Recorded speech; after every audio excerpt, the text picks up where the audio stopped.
Operation D ഹണ്ടിന്റെ ഭാഗമായി Thiruvananthapuram museum police നടത്തിയ പരിശോധനയിലാണ് 6 കിലോ കഞ്ചാവുമായി യുവാക്കൾ പിടിയിലായത്. അനന്തു, വിനീഷ് എന്നിവരാണ് പിടിയിലായത്.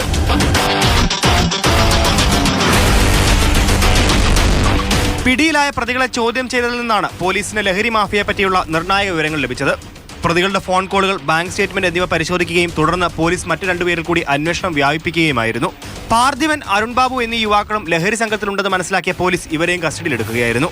തിരുവനന്തപുരം സിറ്റിയിലും ജില്ലയുടെ വിവിധ സ്ഥലങ്ങളിലേക്കും കഞ്ചാവ്, മയക്കുമരുന്നുകൾ എത്തിക്കുന്നവരിൽ പ്രധാനികളാണ് അരുണും പാർത്ഥിവനും.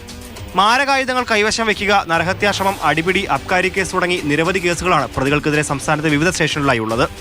തിരുവനന്തപുരം നഗരത്തിൽ ലഹരി അമർച്ച ചെയ്യുന്നതിന്റെ ഭാഗമായി നടപ്പിലാക്കി വരുന്ന ഓപ്പറേഷൻ ഡി ഹണ്ടിന്റെ പരിശോധനയുടെ ഭാഗമായി Thiruvananthapuram city deputy commissioner BP Vijay Bharat റെഡ്ഡിയുടെ നിർദ്ദേശാനുസരണം assistant commissioner Stuart Keeler, museum police station SHO S Vimal, sub ഇൻസ്പെക്ടർമാരായ വിപിൻ, ഷിജു, ഷെഫിൻ എന്നിവർ ചേർന്നാണ് പ്രതികളെ പിടികൂടിയത്.